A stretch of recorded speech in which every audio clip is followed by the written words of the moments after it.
What we're now witnessing and what is leaking into the press is Russia's treatment of its own soldiers.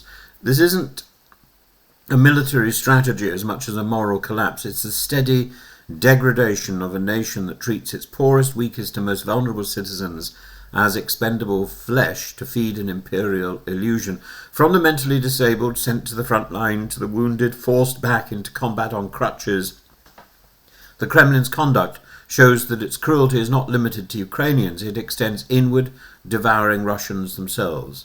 So, beginning with the image that has shocked every seasoned observer, a man lying in a muddy ditch, stripped of his uniform, incoherent and too weak to move. This is one of several mentally disabled men reportedly sent into combat by the Russian army. His dog tags remain, but his humanity has been erased. He is one of many examples uncovered by Ukrainian officials and journalists showing Russia's systemic use of the disabled, the mentally ill, the medically unfit as cannon fodder. One man, Semyon Karamanov, was unable to read or write and had been diagnosed with an intellectual disability since childhood. A prison medical commission still listed him as category A, fully fit for service. He was flown to a training camp in occupied Luhansk, given an ID card marking him as driver, despite being unable to drive, and then killed by a head wound on the front line. Another case, Alexei Vakarushev, spent most of his life under psychiatric care, yet he was pressured into signing a military contract, and he too vanished into slaughter. These are not isolated tragedies. They reveal a state policy in which the vulnerable are disposable and the poor are left to die for the rich. As one Ukrainian defense source put it, there is no price to pay for sacrificing the poor. Every soldier is a tool, either to acquire land or to die trying. This callousness is now institutional. Russia's disabled regiments include men missing limbs, suffering from shrapnel wounds, hepatitis or even cancer, all declared fit by corrupt medical boards eager to meet recruitment quotas. Others are returned from hospitals with half-healed fractures, infections and prosthetics sent directly back to the front. Official figures show 152,000 Russians receiving prosthetic limbs last year, a 53% increase from 2023, an extraordinary figure for a supposedly limited operation. For those who survive, the ordeal continues. Many must bribe doctors to certify their injuries, since without the paperwork they receive no compensation. Some have even sued hospitals to prove they are disabled. Russia's military healthcare system, gutted by corruption since the Serdyukov reforms of 2007 and 2011, can no longer cope. Pro-war bloggers themselves have described wounded men abandoned in trenches for weeks, dying without evacuation or morphine.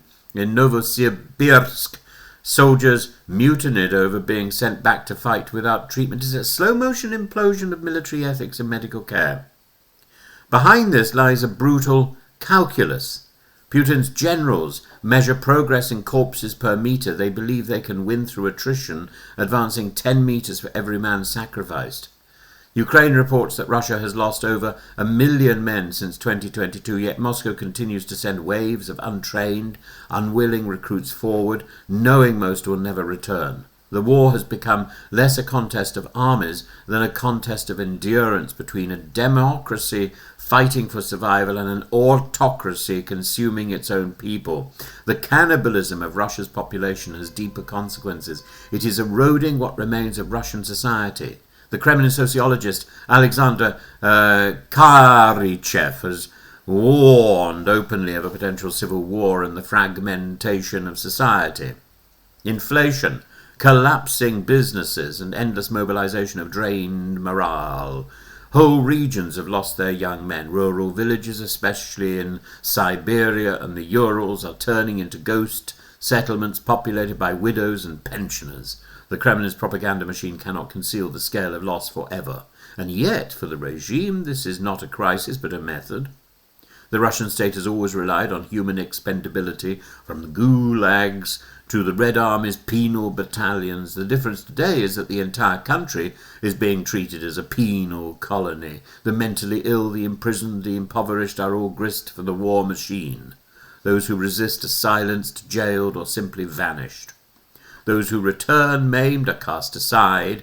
In Putin's Russia, even the wounded are no longer heroes, they are liabilities. It's important to note, too, the contrast with Ukraine. While Ukraine's disabled have suffered grievously, often trapped in institutions during the invasion, their plight has at least provoked reform, international assistance, and moral outrage. In Russia, by contrast, the disabled are not victims of war.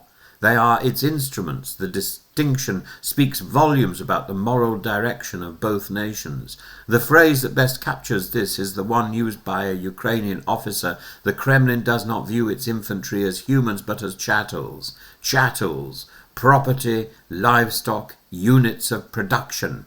In that single word lies the essence of the Putinist state, a system where life is subordinate to obedience, and patriotism is measured by the willingness to die pointlessly. In the long run, this contempt for human life will not sustain a nation. Russia's demographic collapse, a shrinking population, an aging workforce, and over 1 million war dead is the real strategic defeat. Its leaders may boast of hypersonic missiles and grand alliances, but what kind of power is that to feed its sons, the sick, the disabled, into the furnace of a war? What kind of civilization sends men on crutches to die in fields of mud? The answer is simple, one that has lost its soul. The tragedy of Russia today is not merely its aggression against Ukraine, it is its aggression against itself. And for that we have to look to who is responsible? Patriarch Kirill? A state that murders its own future cannot claim victory, only decay.